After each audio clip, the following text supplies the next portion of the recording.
Selesai. Itu tahap 2. Nah, ini kalau saya teruskan ke 3, ke 4, ke 5, ke 6. Mensyukuri keluarga. Oke. Sekarang kita kembali ke bab syukur. Jadi kalau udah lihat Allah, ingat Allah, maka kita akan bisa syukur, betul ya? Sekarang saya minta ibu-ibu jujur sejujur-jujurnya. Lagi-lagi harus jujur, Bu. Karena ngaji ini kalau nggak jujur nggak enak. Ibu lebih sayang anaknya atau temennya? Anak atau temen? Anak atau temen? Yang keras jawabnya, Bu. Anak atau temen? Saya nggak percaya. Boleh saya buktikan? Boleh? Nggak percaya juga Pak ya? Sama. Anak tadi katanya ya, oke? Nah, ibu lagi telepon teman ibu. Terus anak datang ngomong, Mam, saya mau nanya, mana yang diusir? Teleponnya atau anaknya? Temennya atau anaknya? Ada anak tuh. Saya bawa anaknya. Temennya atau anaknya? Diam, tahu nggak, Mama? Nah, sebentar ya, jangan sebentar ya. Kamu nggak tahu, Mama lagi ngomong sama teman ya? Kamu gimana? Sana dulu. Masya Allah. Maaf, ada gangguan. Lanjut, Masya Allah. Ada gangguan. Ada gangguan. Banyak yang nggak berani jawab. Jawabannya cukup tertawa. Kenapa? Aku pelakunya. Ya tidak apa-apa, itu berarti ngajinya berhasil. Ngajinya berhasil kalau terasa. Pengajian itu sindir-menyindir. Kalau tidak tersindir berarti ya gagal ustadznya. Gimana caranya kita nyindir orang tapi orang disindir ketawa? Kan ajib toh ya. Ya, orang kita sindir tapi dia ketawa. Itu PR-nya kalau kita saling belajar. Boleh dilanjut? Jadi mana yang lebih disayangi, anak atau teman? Ngakunya tetap anak. Tapi banyak dalam kasus anak ngomong, mamaku lebih senang sama temennya daripada sama aku. Jadi ibu sayangnya ke anak belum dirasa sama anak. Dan ibu belum bisa merasakan punya anak, lebih bisa merasakan punya teman. Maka saya mau nanya, pertanyaan kedua, ibu lebih enak ngobrol sama anak atau ngobrol sama teman? Ding ding ding ding ding ding. Ayo. Lebih enak ngobrol sama anak atau sama teman? Sama teman ya, sama teman. Sama anak? Enak, tapi pertanyaannya lebih enak mana? Bukan gak enak ya, lebih enak mana? Sama anak enak, sama teman enak. Mana yang lebih enak, ngobrol sama anak atau ngobrol sama teman? Sama teman. Oke, berarti anak kali tersingkirkan. Yang ketiga kali. Ini lebih enak lagi nih. Teman ibu datang bawa anaknya. Mana yang lebih kau cintai dan sayangi? Anakmu atau anak teman?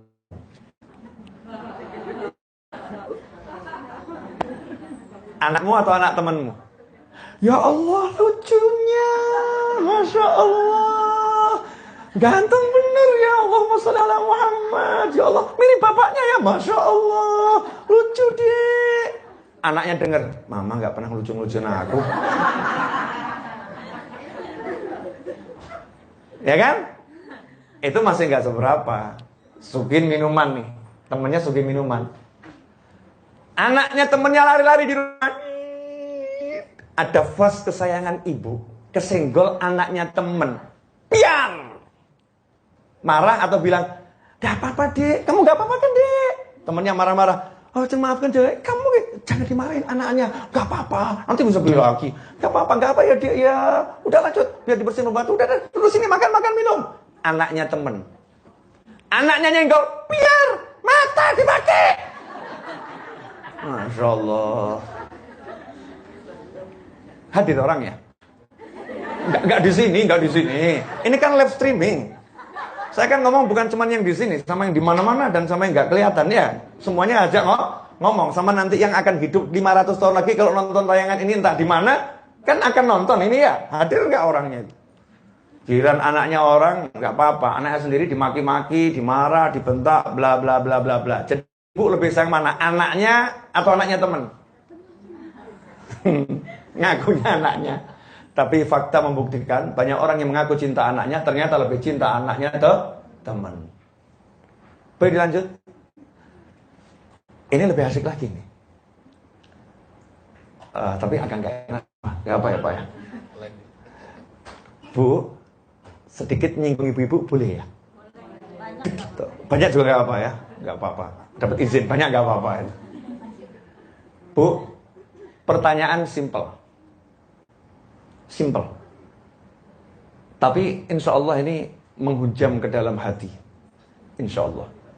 Ibu lebih sering minta doa ke ustadz, ke kiai, ke habib, atau ke anak? Minta doa. Misal, ibu mau jual rumah. Enggak doa kemana? Habib, kiai, syekh, ustadz. Betul? Betul begitu? Ibu mau pengen bisa pergi haji. Tapi waktu kurang 5 hari. Minta doa ke siapa ini? Kalau anak bilang ke mama ya, ini kita nih minta doa ke siapa? Ke anak pernah enggak? Mana yang jadi prioritas? Ke anak atau ke orang yang dipandang soleh? Cek. Saya nggak akan menghakimi, tapi coba dicek. Misal ya, saya kasih contoh. Ada Habib Umar bin Muhammad bin Salim bin Hafid, ulama besar. Ya, ulama besar. Jadi contohnya jangan nanggung. Ada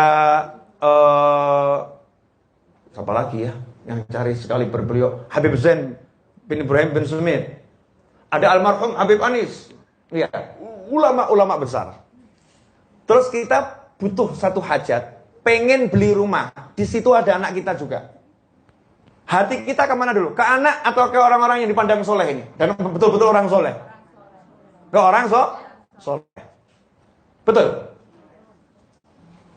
Anak ditaruh di mana? Setelah beliau baru anak. Saya mau bicara jujur, perkara orang suka nggak suka terserah. Doa saya nih ya, Habib Novel bin Muhammad Ali Drus, dan doanya para ulama, dan doanya orang-orang soleh, itu tidak ada jaminan 100% diterima. Gak ada. Belum tentu diterima. Insya Allah diterima. Belum tentu diterima. Kenapa? Penjagaan langit itu sangat ketat. Jangankan doa kita, Nabi Muhammad SAW naik ke langit, yang ngawal malaikat Jibril alaihi salam, malaikat Jibril itu mau masuk pintu langit pertama, padahal jenderalnya para malaikat tidak dikasih akses. Malaikat Jibril itu nggak punya akses untuk langit 1, langit 2, nggak ada. Wajib aksesnya dibukakan oleh penjaga pintu langit pertama. Lapor, saya Jibril, penjaganya baru bukakan. Nggak dibukakan, nggak naik. Itu malaikat Jibril. Coba bayangin. Langit kedua, langit ketiga, dan seterusnya, dan seterusnya. Nah, doa kita juga begitu. Naik langit pertama, itu pengawalan ketat.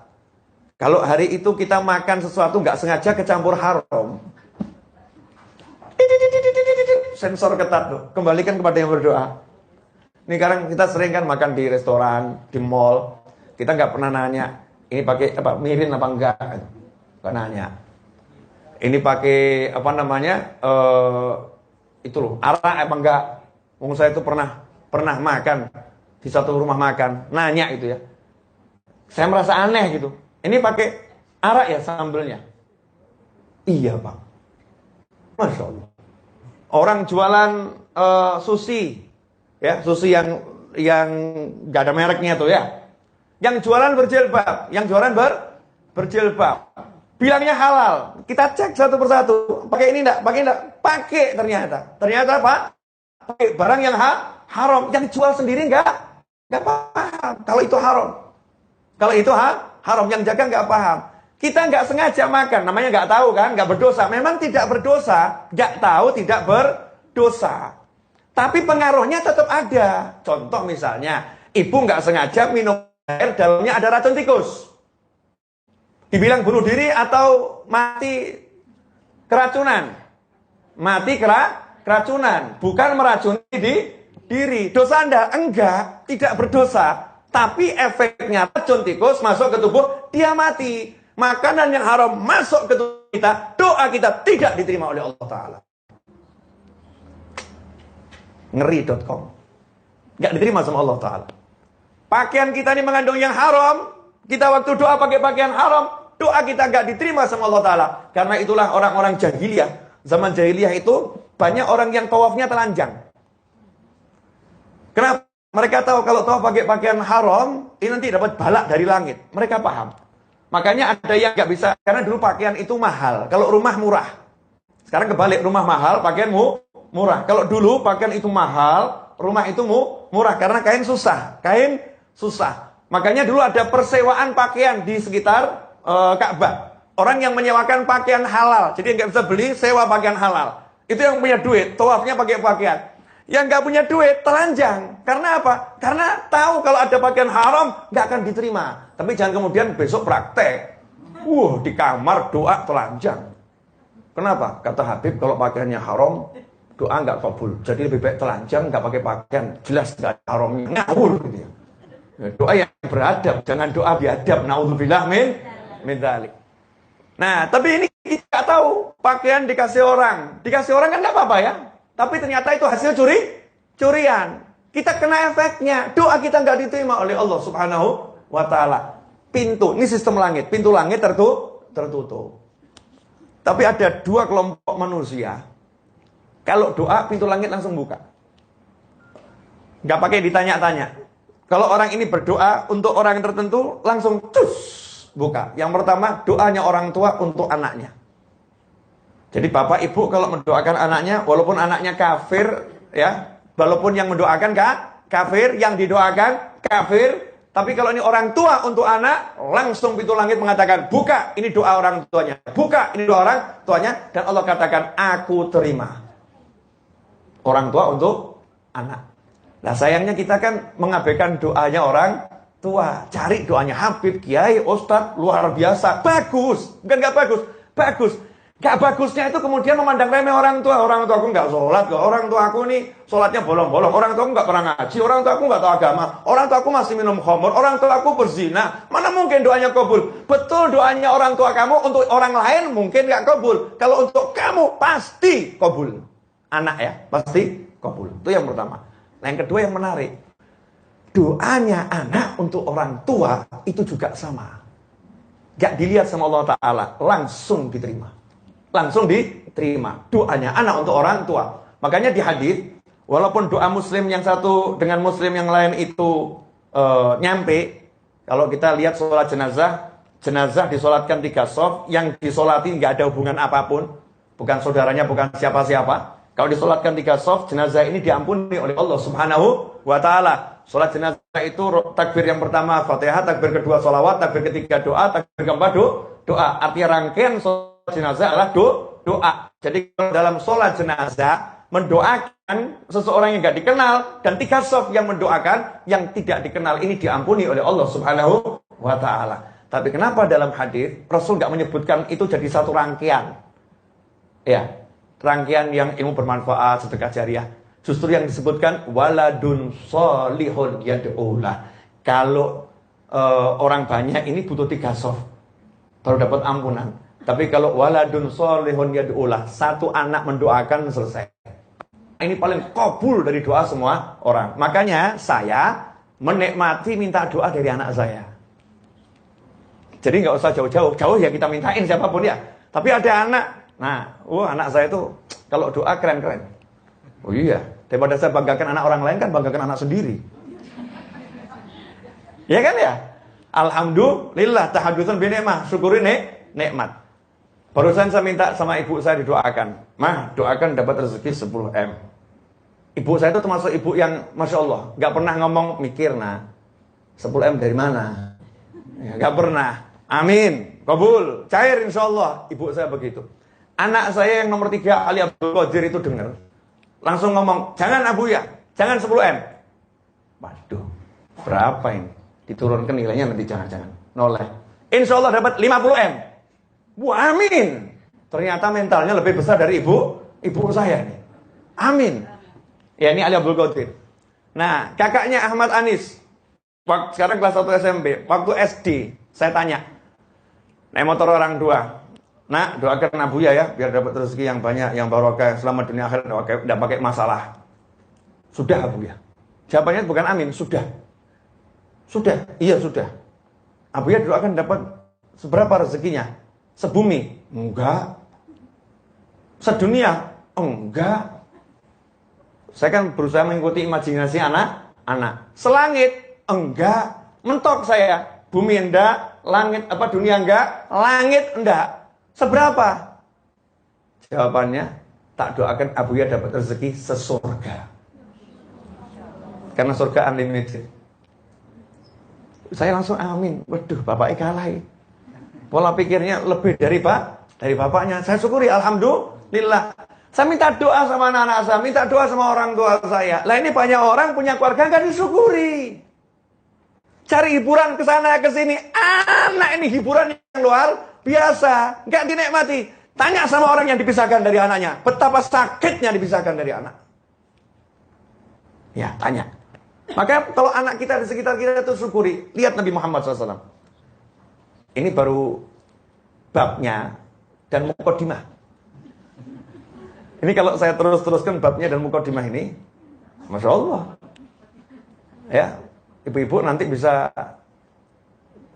ada dua pilihan, berdiri dan pulang, atau karena nggak enak kemudian geser tidur.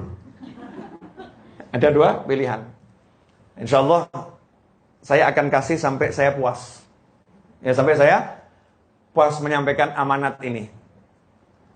Gini loh Bu, pemirsa dimanapun Anda berada. Kita tahu Nabi Muhammad SAW pernah menyampaikan dalam sebuah hadis, khairukum li ahli. Yang terbaik di antara kalian yang paling baik sama keluarganya. Dan di antara kalian semua, aku yang terbaik pada keluargaku. Coba sekarang kita lihat. Bagaimana baiknya Nabi Muhammad sama keluarganya. Keluarga, istrinya, anaknya, menantunya, ya orang tuanya. Simak besok Jumat malam Sabtu di channel YouTube saya, di Majlis Ar-Raudhah Solo, saya akan sampaikan bagaimana orang tua Nabi Muhammad SAW. Dan tolong siapkan tisu nanti 2 atau 3 yang banyak ya. Karena saya yakin Anda akan menangis, mungkin 1 hari nggak berhenti nangis ya. Besok, sekarang saya nggak mau nangis-nangis. Ya, besok malam saya sudah siapkan diri untuk ngajak orang nangis. Dijamin insya Allah nangis. Kalau nggak nangis, tolong segera periksa ke rumah sakit jiwa. Tanda-tanda hatinya memang sakit gitu ya. Belum bisa nangis, rekamannya tonton terus sampai bisa nangis. Karena ada satu kisah yang dilewatkan oleh banyak umat Islam. Yang akan saya sampaikan ini banyak yang belum menyampaikan. Hampir tidak ada. Ada, tapi hampir tidak ada. Besok malam. Ya ini iklan dulu. Ya. Yang belum subscribe, segera subscribe. Habib Novel Alidrus ya. Dan jangan khawatir, YouTube saya nggak ada iklannya, saya nggak cari duit. Ya, nggak ada iklannya. Ya walaupun baru sedikit, baru sekitar 200.000 subscribernya, tapi nggak ada iklannya. Karena saya nggak mau cari uang dari iklan yang di YouTube, nggak mau. Mintanya sama Allah Subhanahu wa Ta'ala. Dapat. Anak doakan 50M kok. Nah, yang itu lagi surga, masa nggak percaya? Doa anak pasti kok kabul. Bu, dari mana ya? Nabi sama istrinya dulu, boleh? Ibu tahu enggak kalau Aisyah itu pencemburu? Radhiyallahu anha. Tahu ya? Wajar. Pencemburu wajar. Kenapa? Istri paling muda dinikah umur 6 tahun. Iya, Sayyidatuna Aisyah dinikah umur 6 tahun. Jangan kaget dulu. Tapi hidup berumah tangga umur 9 tahun. Hukum zaman sekarang dianggap ini menikahi anak kecil. Nanti Presiden Indonesia tahun 4000 Masehi, saya akan kembalikan hukum seperti zaman Nabi dan zaman leluhur rakyat Indonesia. Dulu kakek nenek kita menikah umur 10, 11, 12 tahun. Betul tak betul? Dan itu betul. Kakek nenek kita pasti betul. Tidak mungkin salah. Jadi yang salah kita atau kakek nenek? Kita. Kakek nenek kita luar biasa. Anaknya 9, nyatanya sehat saja. Ada mengatakan, saya nggak percaya sama teknologi, saya percaya sama Nabi. Kenapa? Teknologi belum bisa ke bulan. Belum ada orang mendarat di bulan, belum ada. Ya. Yang namanya pesawat mendarat di bulan pun juga belum ada. Baru di permukaan bulan. permukaan aja. Gak ada yang mendarat di bulan. Nabi saya udah nembus 7 lapis langit sampai Sidratul Muntaha, ketemu Allah Subhanahu wa taala, turun ke bumi ngajari kita sholat, ngajari puasa dan sebagainya. Bukan tidak paham dunia lain antariksa, sangat paham, tapi umur kita pendek. Ngapain ngobrolin yang enggak penting? Fokus sama yang penting, penting. Coba lihat nenek-nenek kita itu. Masya Allah menikah umur 10, 11, 12 tahun. Nyatanya sehat-sehat. Justru orang itu kalau masih muda, masih kuat. Pernikahan semakin ditunda, semakin tua, dia semakin kurang kuat. Sehat-sehatnya manusia di usiamu muda. Makanya nggak masuk akal dikatakan rentan dengan A sampai Z, apalagi zaman sekarang banyak orang yang ahli. Tapi nggak apa-apa, kita ikuti hukum zaman sekarang dulu. Tunggu saya jadi presiden tahun 4000 Masehi. Saya nggak mau mencalonkan diri dalam waktu dekat, Pak, karena rakyatnya masih seperti kita, ruwet. Ya, kita ini kan masih suka keluh kesah. Nanti saya mau jadi presiden kalau semua sudah bersyukur, jadi enak. Ngapain, ngapa-apa, tetap semuanya alhamdulillah. Tetap seperti itu. Nah, Masya Allah, dinikah umur 6, hidup berumah tangga umur 9 tahun. Nabi SAW sama Aisyah. Aisyah ini radhiyallahu anha umurnya 9 tahun, hobinya koleksi boneka. Ibu-ibu koleksi boneka? Enggak, tas. Boneka enggak, tapi tas boleh, punya koleksi boleh, sesuai dengan umurnya toh ya. Masa umur sekian koleksi boneka ya agak aneh. Kalau Aisyah kan umurnya 9 tahun, koleksi boneka. Dan kalau Nabi nggak di rumah, Sayyidatuna Aisyah itu main sama teman-temannya satu kampung. Anak-anak kecil kumpul semua. Anak-anak kecil umur 9, 10, 11 kan anak-anak kecil ya. Kumpul semua di rumah Nabi Muhammad SAW. Begitu Nabi datang lari semuanya. Kenapa? Nggak enak sama Rasulullah SAW. Menyingkir, pindah tempat lain. Nabi segera masuk kamar, tidak mau ganggu istrinya sama teman-temannya. Masuk ke kamar, rebahan. Biar istrinya dan teman-temannya lanjutkan mainan. Mainannya apa? Lari-lari. Sayyidatuna Aisyah mainnya lain, lari-lari sama teman-temannya itu. Tidur Nabi Muhammad SAW berbaring. Nah, sederhana. Tirai dari kain gitu aja. Di sampingnya ini ada bagian dinding yang menjorok ke dalam. Disitulah tempat Aisyah meletakkan koleksi bonekanya. Ditutup dengan kain. Nah, kainnya kena angin, tersingkap. Nabi lihat, ada boneka kuda bersayap. Kuda terang. Nabi SAW kemudian nanya sama Aisyah. Aisyah, itu apa? Itu apa? Ini mahal kan ya? Aisyah, itu apa? Aisyah menjawab, itu kuda. Nabi jawab, loh kuda kok ada sayapnya? Oh, Nabi nggak tahu ya. Kalau Nabi Sulaiman itu punya kuda, ada sayapnya, kuda terbang.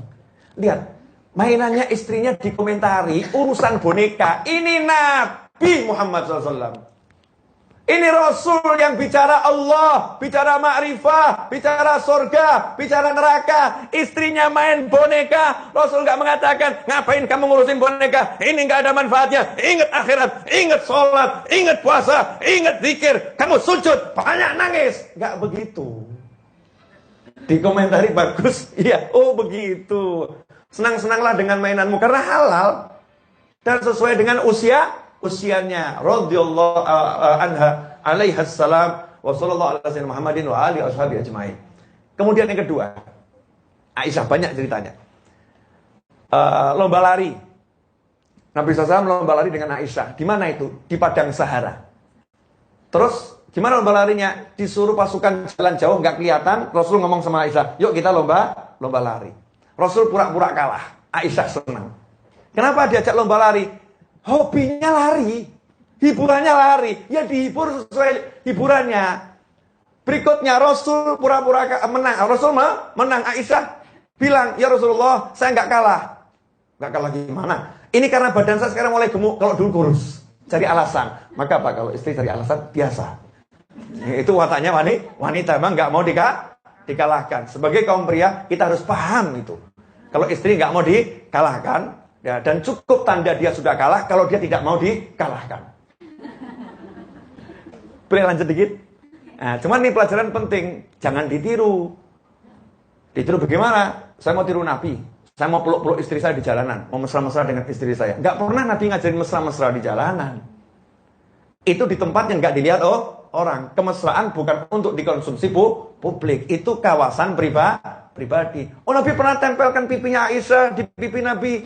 Iya, di mana? Di dalam rumah, di dalam kamar. Lihat sahabat yang di masjid dari dalam rumah. Diceritakan agar orang paham. Sama istrimu kamu ya begitu. Tapi bukan kemudian di jalanan tempel-tempelan pipi. Bukan seperti itu Islam mengajarkan. Karena di luar sana mungkin ada anak kecil, mungkin ada anak muda, ada orang yang gak bisa nahan nafsu. Lihat perilaku kita, gak punya pasangan, akhirnya zina. Na'udzubillah min dzalik, gara-gara kita. Tanya itu nanti. Lu Beb, kan halal suami sendiri, istri sendiri? Iya, tapi ada tempatnya. Ada tempatnya, bukan di sembarang tempat. Ini yang menarik. Pernah Aisyah itu kalau bahasa orang sekarang diceng ya. Dicengin sama Nabi Muhammad SAW itu. Aisyah, saya tahu loh kalau kamu lagi ngambek. Jangan disamakan dengan ibu-ibu kalau lagi ngambek loh ya. Ngambek tanpa nafsu, tanpa emosi. Ngambek, cuma menunjukkan. Jadi ngambeknya itu istilahnya apa ya? Menunjukkan suatu tingkah agar diperhatikan oleh suaminya. Nah kalau kita zaman sekarang kan tingkahnya lebih nggak diperhatikan loh. Ini Aisyah cuma ngomong begini loh. Rasulullah, Aisyah, saya tahu kalau kamu lagi ngambek. Aisyah juga kaget, kok tahu dari mana ya Rasulullah? Jawabannya dari doamu. Doa yang mana? Kamu kalau lagi lagi ngambek, doamu itu Allahumma Rabba Ibrahim, Allahumma Rabba Yusuf, Rabba Musa, Rabba Isa. Duhai Allah Tuhannya Ibrahim, Tuhannya Yusuf, Tuhannya Isa, Tuhannya Musa. Kamu nggak sebut duhai Allah Tuhannya Muhammad. Ya, Aisyah ketawa, tahu aja Rasulullah ya. Tahu aja, jawab, ya Rasulullah, kan cuma namanya yang saya jauhin. Kalau orangnya mah nggak saya jauhin. Ya orang nggak saya jauhin. Yang buat saya heran itu, kok Nabi tahu tuh istrinya lagi ngambek dengan doa seperti itu. Zaman sekarang istri udah banteng pintu, suami nggak paham, kena angin. Udah nyenggol gelas dipecahkan, masih ngomong, oh kesenggol. Udah tunjukkan wajah yang muram, wajah yang nggak enak, masih ngomong, kelihatannya sakit perut kali ya. Gak paham, gak peka. Tapi udah bisa pekanya luar biasa. Ini sama istrinya. Singkat-singkat saja. Oh banyak. Sama menantunya. Oh kalau yang ini, Masya Allah. Susah saya mau ngomongnya. Nabi malam-malam ujungnya cerita aja. Kalau dari awal tambah 2 jam lagi. Ya, ujungnya cerita. Nabi Muhammad SAW malam-malam ke rumah Fatimah, putrinya. Setelah putrinya cari Nabi di rumahnya gak ketemu, Nabi lagi keluar. Maka kita Nabi pulang dikasih tahu kalau Fatimah tadi dari sini, Nabi langsung ke rumah putrinya. Fatimah di mana tinggal bersama Ali bin Abi Thalib di rumah sendiri. Di rumah sendiri bersama suaminya. Coba lihat yang dilakukan Nabi Muhammad SAW malam hari. Masuk ke rumah menantunya, ya, langsung ke kamar menantunya. Langsung naik ke atas ranjang menantunya, duduk di antara menantunya dan putrinya sambil bersila, kemudian nanya, Fatimah, tadi cari saya, ada apa? Saya mau nanya, keakraban semacam ini antara menantu sama mertua masih ada enggak? Bapakmu tuh ya kok masuk kamar nggak pakai izin tuh ya, masuk rumah seenaknya. Zaman sekarang ini menantu ngasih jarak dengan mertua, padahal mertua tuh orang tua, anta wa maluka li abik, dirimu dan hartamu semuanya milik orang tuamu.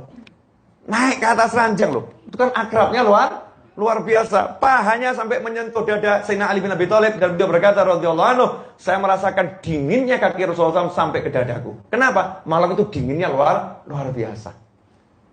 Indah atau enggak indah ini? Indah. Dengan putranya.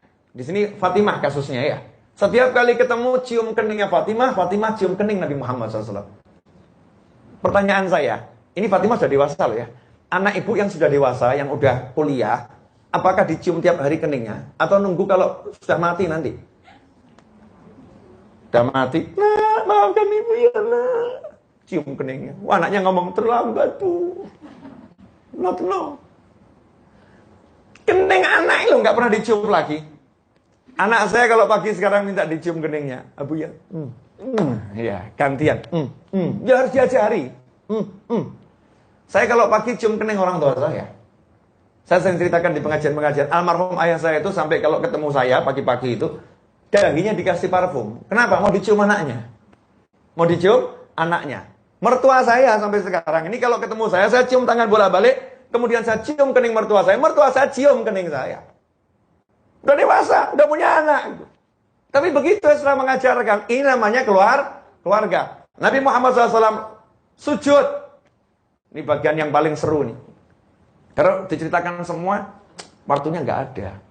Udah jam 12 kurang 19 menit. Ini handphonenya sebentar lagi mau mati, baterainya mau habis. Iya, 1 jam 30 menit itu rekor saya kan? Hah? Oh, udah habis kan tuh. 1 jam 30 menit. Saya udah tampak lelah belum? Berarti Anda nggak punya perasaan. Masa saya lelah ditampak-tampakkan gitu kan ya? Kan ya nggak boleh menampakkan kalau kelelahan meskipun sudah lelah. Ini kode keras. Boleh dilanjut? Bagian terpenting dalam sholat itu apa? Sujud, ya. Sujud. Ada satu SOP, standar operasi Nabi Muhammad dalam sholat. Tidak boleh jadi imam memberatkan makmum. Nggak boleh. Makmum itu ada orang tua. Ada orang yang punya hajat. Maksudnya punya hajat, mungkin mau sholat, mau lanjut kemana gitu ya. Ada punya hajat. Ada lagi makmum yang dia itu punya penyakit. Gak bisa nahan pipis. Ya punya penyakit, gak bisa nahan kentut dia. Gak bisa nahan. Kalau lama-lama batal sholatnya dia. Maka jadi imam harus bijaksana, lihat kondisi makmum. Kalau makmumnya santri semua, gak apa-apa mau sholat 2 jam. Santri semua. Kita sholat 2 jam ya. Siap kiai, santri semua.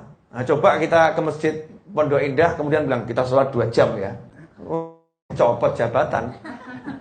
Besok ganti imamnya.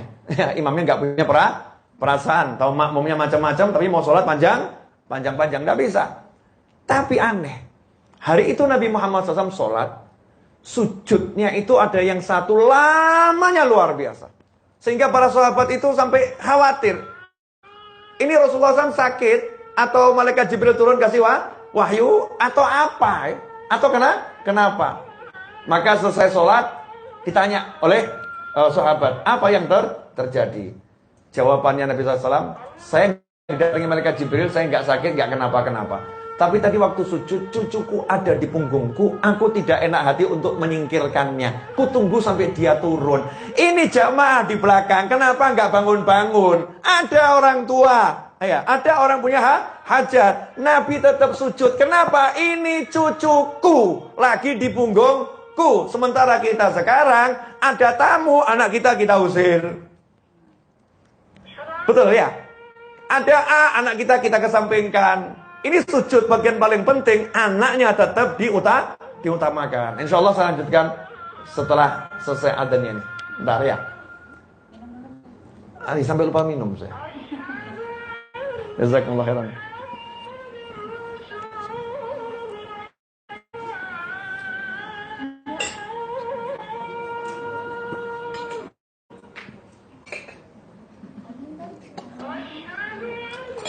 Alhamdulillah.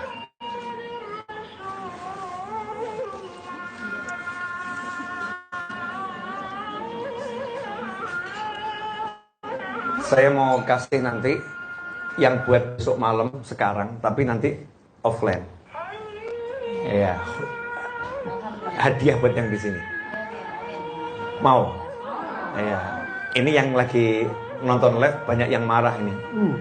Kok dimatikan yang itu? Nanti saya buat offline. Jadi semua yang mungkin streaming, bab yang akan saya sampaikan di ujung nanti, matikan dulu ya. Biar besok malam lebih seru lagi. Insyaallah. La haula wala quwwata illa billah.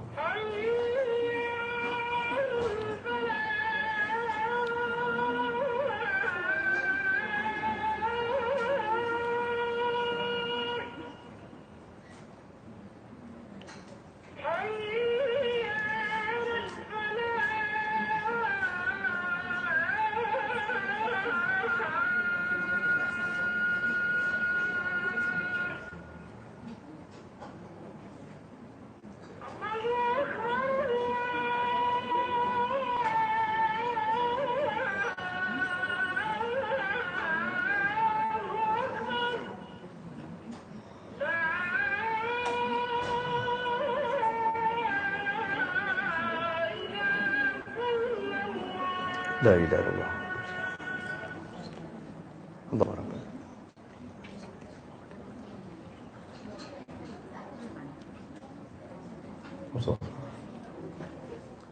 Iya. Jadi Nabi Muhammad SAW sama cucunya seperti itu, sama putrinya seperti itu, sama istrinya seperti itu, sama menantunya seperti itu. Maka beliau bersabda, aku yang terbaik kepada keluargaku di antara kalian semua. Kenapa saya beri judul mensyukuri keluarga? Saya ini orang Solo. Dan Jakarta itu juga Jawa. Cuman kadang orang Jakarta suka nggak mau ngomong kalau lagi di Jawa. Kalau ketemu orang Solo, orang Jawa ya, padahal dia di Jakarta ya di Pulau Jawa, kan begitu ya? Jawa bagian paling barat sebetulnya. Orang Solo itu sering dengar dari orang-orang tuanya kalimat seperti ini. Mangan ora mangan sing penting kumpul. Mangan ora mangan sing penting kumpul. Maka perhatikanlah orang Jawa atau leluhur bangsa Indonesia ini, kerjanya nggak pernah terpisah dari keluarga. Contoh, petani. Yang jadi petani pasti belakang rumahnya sawah. Jadi kerjanya cuma ke belakang rumah. Nggak jauh. Dan yang jadi petani tetangganya. Tetangga sana. Dan rata-rata tetangga-tetangga ini satu keluarga. Satu keluarga. Yang jadi pelaut, yang tinggalnya di tepi pantai. Yang tinggal di tepi pantai, dah jauh dari rumah. Yang jadi perkebunan, yang tinggalnya di perkebunan, pegunungan, ya, di hutan, ya di situ kerjanya. Nah kalau emang dia nggak punya hutan, dia nggak punya laut, ya, dia nggak punya sawah, baru dia jadi pedagang. Kerjanya di mana? Di pasar, ngambil dari laut, ngambil dari hutan, ngambil dari sawah, dibawa ke pasar. Seperti itu orang dulu. Dan di pasar apakah berjualan tiap hari? Tidak. Hebatnya orang dulu begitu. Jadi mengutamakan kumpul sama keluarga. Makanya kita dengar istilah pasar Senen, pasar Kemis, pasar Rebo. Ya kan ya? Nama pasar sesuai hari. Kenapa? Dia memang jualannya ya hanya di hari itu. Nanti ada lagi pasar Legi. Itu 5 minggu sekali. Pasar Kliwon 5 minggu sekali. Dulunya ya, saya bicara aslinya. Seperti itu. Artinya mereka kerja dengan mengatur hidup luar biasa. Kerja ini tidak boleh mengalahkan hidup. Kerja tidak boleh mengalahkan hidup. Hidup harus dinikmati. Hidup harus dinikmati. Kerja hanya untuk menjadi penyambung hidup, bukan menjadi tujuan hidup. Kerja ini sarana membantu untuk hidup, bukan tujuan hidup adalah kerja. Orang zaman sekarang salah. Tujuan hidup kerja, sementara hidup nggak dirasakan. Hidup nggak dirasakan. Sekarang kita kembali pada kakek kita Nabi Adam alaihissalam. Nabi Adam ya. Nabi Adam itu di surga sebelum ada Siti Hawa sudah ketemu bidadari. Jangan dikira nggak ada bidadari, sudah ada bidadari. Kenikmatan surga yang luar biasa. Baca semua tafsir, dikatakan Nabi Adam merasakan sesuatu yang kurang. Semua ada loh, tinggal minta apa ada, lihat semuanya ada. Merasakan sesuatu yang kurang. Begitu dikasih Siti Hawa, ini. Ya, ini yang saya cari. Senangnya luar biasa. Dikasih apa? Dikasih keluarga. Pasangan hidup. Kasih keluarga. Nah sekarang kalau kita di dunia ini sudah punya suami atau suami punya istri, kita punya orang tua, kita punya kakak, kita punya adik, ya ada yang dikasih Allah amat kasih keturunan, ada yang belum dikasih keturunan. Tapi kita kan punya keluarga dalam lingkungannya besar, kakak, adik, ayah, ya ponakan, keluarga. Itu sebetulnya nikmatnya luar biasa. Di mana nikmatnya? Ketika kita mau kumpul bersama mereka, duduk bersama mereka. Saya itu paling nikmat kalau pagi saya bangunkan anak-anak saya. Ayo, sholat, subuh, sholat. Ya, nanti yang besar udah bangunkan adikmu itu. Ya, bangunkan adikmu. Saya menikmati mendengarkan suara anak saya yang besar membangunkan adiknya. Ayo bangun, ayo Ali bangun. Nah ini kalau kakaknya udah ngomong gitu, saya menikmati luar biasa. Obrolan anak-anak ini menyenangkannya luar biasa. Itu udah cukup, saya nggak mau kemana-mana lagi, wes enak. Ya wes enak. Makanya saya lebih suka anak saya tidak sekolah daripada anak saya sekolah. Jangan ditiru. Saya itu kalau anak saya sekolah saya sedih. Kalau anak saya di rumah senangnya luar biasa. Maka jangan biarkan anak saya pamit sama saya. Abuya nggak sekolah ya? Pasti jawaban saya, iya. Jawaban saya, iya. Pernah gurunya telepon saya, Beb, anaknya kok nggak sekolah, gimana? Saya lebih suka anak saya kumpul sama saya daripada anak saya kumpul sama bapak. Pusing gurunya, Bapak Edan. Ya ayahnya gila. Waktu mahal. Ya, waktu ini mahal. Masalah ngajar saya bisa ngajar, didik saya bisa didik, nggak harus sekolah. Jangan gara-gara A sampai Z justru kita kumpul sama keluarga ini kita hilangkan bagian yang paling nggak enak. Mohon maaf. Ini pojok ada Mas Angga nih. Tambah contoh boleh ya? Mas Angga ini salah satu teman dan murid saya. Lagi saya upayakan agar dipecat dari perusahaan. Bener Pak? Ini kerja di PT Wika. Gajinya lumayan, posisinya bagus. Saya usahakan agar dia dipecat. Dan saya bilang sama ibunya, ya, saya pengen anak ibu dipecat, nggak kerja lagi. Ibunya nanya, lah terus nanti dikasih makan apa istri sama anaknya? Loh, musyrik ibu. Ibu musyrik. Karena ibu menganggap yang ngasih makan perusahaan, bukan Allah Subhanahu wa Ta'ala. Nggak sadar ibu. Ini kemusyrikan yang tersubung, nggak sadar. Saya nggak bilang dia tidak usaha, tapi saya suruh dia berhenti dari perusahaan yang dia kerja. Kenapa? Boleh Mas Angga ya? Ya, Anda kan dimalu-maluin nggak apa-apa toh. Nah, kita sama-sama saling memalukan. Saya buka kalkulator dulu. Udah tua nih, ngitung udah nggak bisa kalau nggak pakai kalkulator. Kepalanya sudah tidak mau buat ngitung.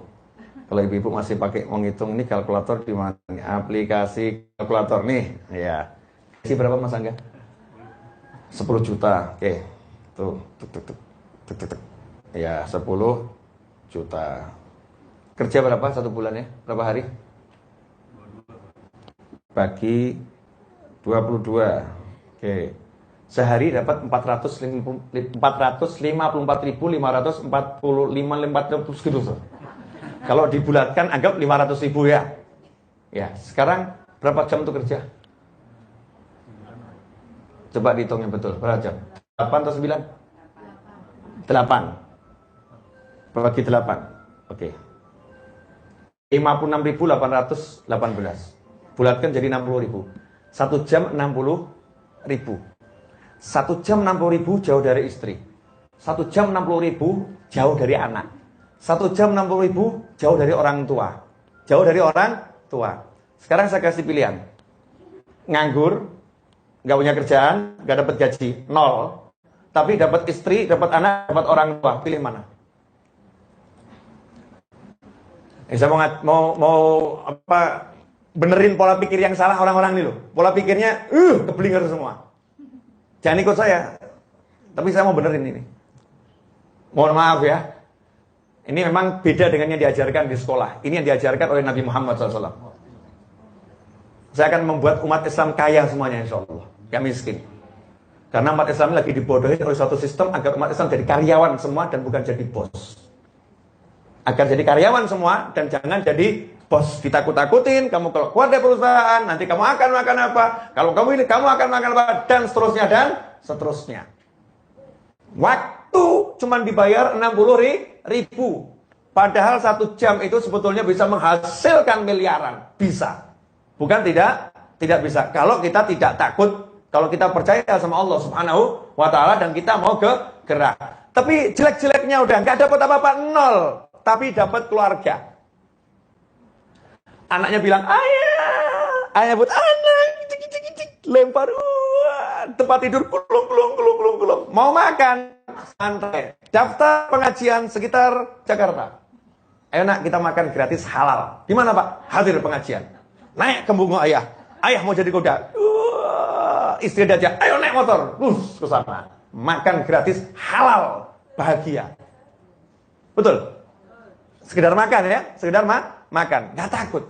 Dapat keluarga. Dapat anak. Ibunya mau nyuruh. Nah, tolong antarkan ibu ke pengajian. Siap. Nah, antarkan ibu ke rumah paman. Siap. Nah, antarkan ibu ke rumah paman. Ngantar bu. Nah, antarkan ibu ke mall. Tunggu hari Sabtu, Bu. Ayah, antarkan aku pergi main. Tunggu hari Ahad, hari Minggu, nak. Masya Allah. Habis yang namanya waktu untuk perusahaan, untuk kantor. Dapatnya 1 jam hanya Rp60.000. Saya panggil teman saya yang nge-grab sama Gojek. Nge-grab sama Gojek. Gak modal ilmu tinggi-tinggi. Bisa naik motor, selesai ya. Kamu satu hari dapat 500.000 bisa enggak? Nyantai dapat segitu, Bib. Nyantai. Dapat segitu. Kerja berapa jam? Ya, waktu orang berangkat kantor, semua orang pulang kantor. Orang berangkat kantor, semua orang pulang kantor. Dapat 500.000. Anggap kerjanya 4 jam. Anggap kerjanya 4 jam. Dia digaji lebih banyak dari yang kerja di kantor, berdasi, rapi, sepatu, aturan, jadi budak. Sementara ini dia mau jalan-jalan, mau berhenti, mau pulang, mau kemana-mana, bisa. Bebas dia, merdeka. Nah itu yang diajarkan sama Islam. Kalau kamu kerja, jadilah bos. Jangan jadi karyawan. Jangan sampai kamu diperbudak. Waktumu dibeli sama orang. Tapi waktumu milikmu. Wal asri innal insana lafi khusr, sampai akhir ayat. Nah yang menariknya ini, ya, ini lagi menunggu surat pemecatan yang belum datang. Ya, saya ajak menikmati. Yuk pengajian, bisa. Coba kalau nggak bisa diajak pengajian kantor, dan wajahnya ceria, tenang-tenang saja. Ya maaf, orang-orang gila yang nggak pernah pakai akal, tapi berbahagia. Lebih baik gila berbahagia daripada waras tapi sedihnya luar biasa. Betul. Iya. Anak ini, begitu kita punya waktu, berarti kita punya waktu yang banyak sama keluarga. Betul. Itu hidup atau mati? Mati. Bukan hidup. Ya Beb, tapi masa nggak ke kantor? Ya ngantor lah. Saya nggak ngomong nggak ngantor, jangan salah ya. Ngantor lah. Tapi kamu harus paham. Jangan sampai kamu diperbudak sama kantor. Contoh, ibunya lagi nyuruh, nak antar ibu ke rumah paman. Ibu paham kok kamu ngantor? Jangan jawab, Bu, saya ngantor. Jawab sama kantor. Kantor, saya lagi disuruh ibu. Selesai.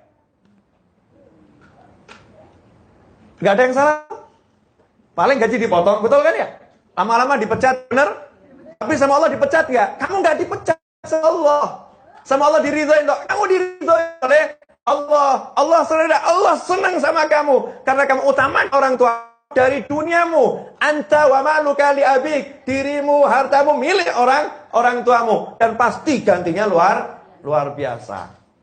Nah sekarang kita hidup ini kok kehilangan keluarga ya, tidak disyukuri. Bener tidak disyukuri. Saya lebih suka duduk di kamar ditemani anak saya daripada saya pergi ya kemana-mana ditemani orang lain. Sama anak ini, masya Allah, nikmatnya luar biasa. Kalau sama istri jangan dibahas. Nggak layak tuh ya.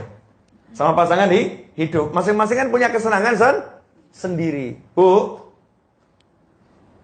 itu udah jam 12. Nanti dilanjutkan dengan waktu. Sekarang bagian yang tidak usah di streaming. Tidak usah nangis tapi ya. Janji saya sampaikan tapi jangan nangis. Pemirsa, mohon maaf. Yang ini tidak boleh di-share sekarang. Jumat malam 1 tonton di YouTube insya Allah ya. Terima kasih. Assalamualaikum.